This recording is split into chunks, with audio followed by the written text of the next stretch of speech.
이로운 법지식 세이버업. 안녕하세요. 임지연 변호사입니다. 최근 묻지마 범죄, 흉악 범죄가 급증하면서 안전에 대한 불안감으로 인해 호신용품에 대한 관심이 높아지고 있는데요. 한 쇼핑몰 통계에 따르면 신림동 칼부림 사건이 발생한 다음 날부터 12일간 호신용품 거래액이 지난해 동기 대비 123%, 전월 대비 399% 증가했다고 합니다. 그런데 이런 호신용품들을 잘못 사용했다가는 법적 처벌의 대상이 될 수도 있는데요. 오늘은 올바른 호신용품 사용 방법에 대해서 알아보려고 합니다. 들어가기 전에 구독, 좋아요, 알림 설정 부탁드립니다.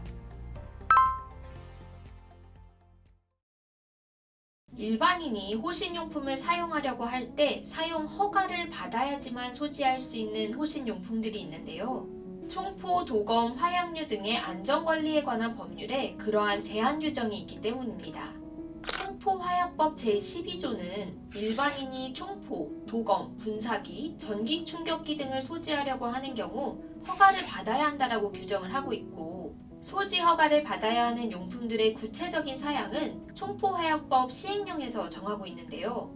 먼저 대표적인 호신용품인 분사기, 그러니까 스프레이의 경우를 살펴보자면 압축가스의 힘으로 발사되는 스프레이는 소지 시에 반드시 허가를 받으셔야 합니다.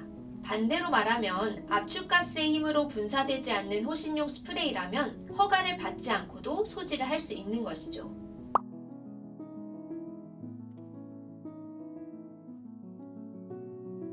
스프레이에 비해서 효과가 뛰어날 것이라고 생각되는 전기충격기의 경우도 호신용품으로 많이들 찾으시는 것 같은데요.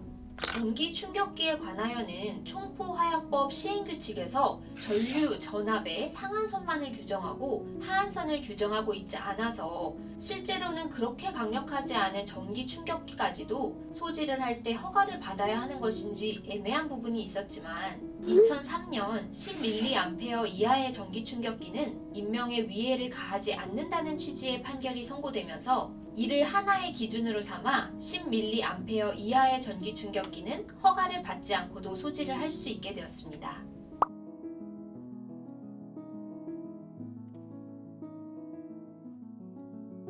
칼을 호신용품으로 소지하는 분들은 그렇게 많지는 않으실 것 같은데요.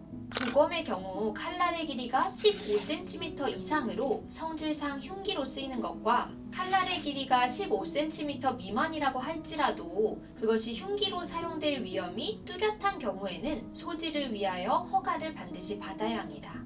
소지 허가를 받아야 함에도 불구하고 허가를 받지 않고 소지를 하는 경우에는 총포화약법 71조 제1호에 따라서 5년 이하의 징역 또는 1,000만 원 이하의 벌금에 처해질 수 있습니다.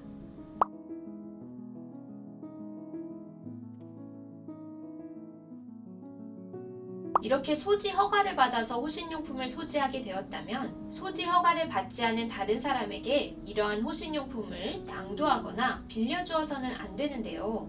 소지 허가를 받지 않은 다른 사람에게 소지 허가를 받아야 하는 호신용품을 양도하거나 빌려줄 경우에는 5년 이하의 징역 또는 1,000만 원 이하의 벌금에 처해질 수 있습니다.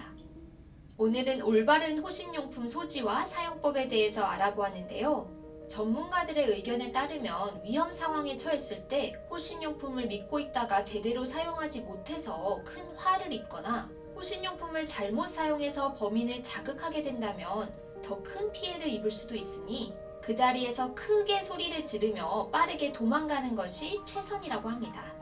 오늘의 세이버업이 유익하셨다면 구독, 좋아요, 알림 설정 부탁드립니다.